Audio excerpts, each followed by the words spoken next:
সঙ্গে আপনাদের কি কি ডকুমেন্ট রাখতে হবে আমি এই ভিডিওর মাধ্যমে বলতে চলেছি। আপনি যে ভারতীয় বা ভারতীয় নাগরিক তার কি প্রমাণ আছে আপনার কাছে? আপনি বলবেন আমার কাছে ভোটার কার্ড আছে, আধার কার্ড আছে, রেশন কার্ড আছে, এই সব ডকুমেন্ট আছে মানে আমি ভারতীয় নাগরিক। এটাই তো। আপনি কি জানেন এই তিনটির কোনো একটি কার্ড দিয়ে আপনি এটা প্রমাণ করতে পারবেন না যে আপনি ভারতীয় নাগরিক। এই কথা আমি বলছি না, এই কথা বলছে ভারতীয় জাতীয় ইলেকশন কমিশন।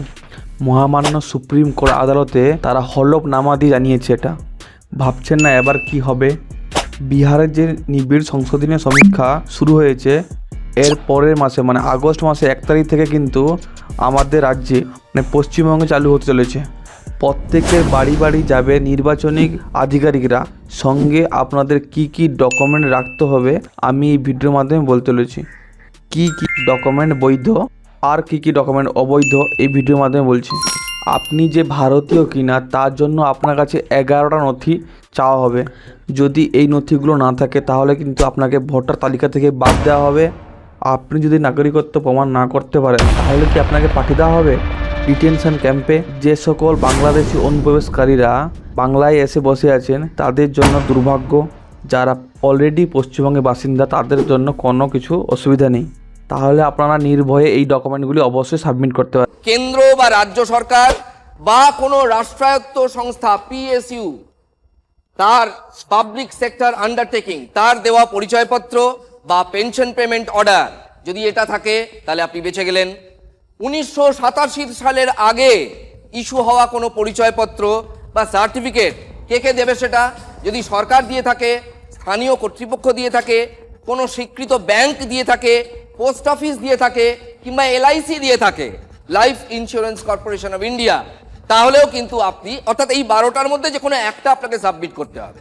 উপযুক্ত কর্তৃপক্ষের দেওয়া জন্মের সার্টিফিকেট, বার্থ সার্টিফিকেট, অবশ্যই সেটা পঞ্চায়েত থেকে কিংবা কর্পোরেশন থেকে আপনি যে এলাকায় থাকেন। পাসপোর্ট বিদেশ মন্ত্রক থেকে ইস্যু হয়, আন্তর্জাতিকভাবে স্বীকৃত। বিবিধ সরকারি কাজে প্রয়োজনীয় পাসপোর্ট সেই দলিল যা নাগরিকত্বের বৈধ প্রমাণ, ন্যাশনালিটি সার্টিফিকেট। জেলা আধিকারিক এই শংসাপত্র দেন। কিছু ক্ষেত্রে রাজ্য সরকারেরও এই শংসাপত্র দেওয়ার অধিকার আছে। জেলা শাসক এবং অনেক ক্ষেত্রে স্বরাষ্ট্র মন্ত্রক এই শংসাপত্র দিয়ে থাকে। রেজিস্ট্রেশন সার্টিফিকেট দেশের স্বরাষ্ট্র মন্ত্রক দিয়ে থাকে। নাগরিকত্ব আইনের ধারা 5 এবং 6 অনুযায়ী এই শংসাপত্র ইস্যু করা হয়। জন্মের শংসাপত্র। জন্মের শংসাপত্র নাগরিকত্ব প্রমাণের প্রয়োজনীয় নথি, তবে এই সার্টিফিকেটে পুরোপুরিভাবে নাগরিকত্ব প্রমাণ করা যায় না। সঙ্গে বাবা ও মায়ের ভারতে জন্মানোর প্রমাণপত্র দিতে হয়। স্বীকৃত বোর্ডের দেওয়া মাধ্যমিক স্তরের সার্টিফিকেট, অর্থাৎ ধরুন আমাদের এখানে মানে এক কথায় ওরা বলছেন ম্যাট্রিকুলেশন, মাধ্যমিক আমাদের এখানে, তিনি মাধ্যমিক পাস করে থাকলে সার্টিফিকেট থাকবে। তাকে সেখানে যে কার্ড দেওয়া হয় পরীক্ষায় বসতে গেলে, অ্যাডমিট কার্ড, সেখানে লেখা থাকে ডেট অফ বার্থ, সেটা একটা ক্লিয়ার কাট একটা সমাধান এই ক্ষেত্রে।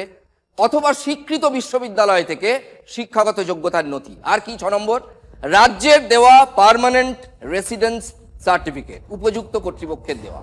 আর কি আছে, ফরেস্ট রাইট সার্টিফিকেট বা বন অধিকার শংসাপত্র, এটাও চলবে। যদিও এটার মধ্যে কিন্তু ওই জন্ম কবে হয়েছে কোথায় হয়েছে লেখা থাকে না, সেটা একটা আলাদা স্বতন্ত্র বিষয়, কিন্তু এটা কাজে আসবে।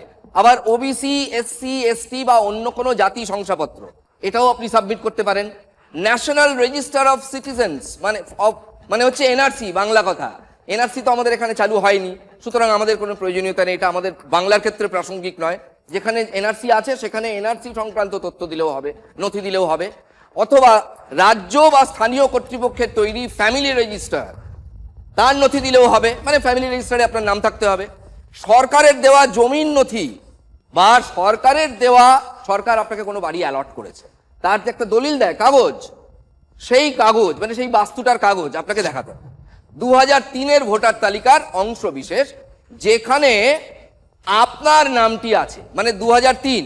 এবার আপনাকে সংক্ষেপে দু একটা ইনফরমেশন দিয়ে দিই। দেখুন, 1952 সালের পর থেকে এই ধরনের রিভিশন মোট 13 বার হয়েছে, কিন্তু এবার সব থেকে বেশি কঠিন রিভিশন হচ্ছে। তার কারণ এবার আপনি যে নাগরিক, আপনার যে নথি আছে সেটা প্রমাণ করার দায়িত্ব আপনার। এগুলোর মধ্যে যে কোনো একটা দিতেই হবে, যে কটা আপনাদের দেখালাম আমরা। ফলে আপনারাও কিন্তু প্রস্তুত হতে শুরু করে দিন।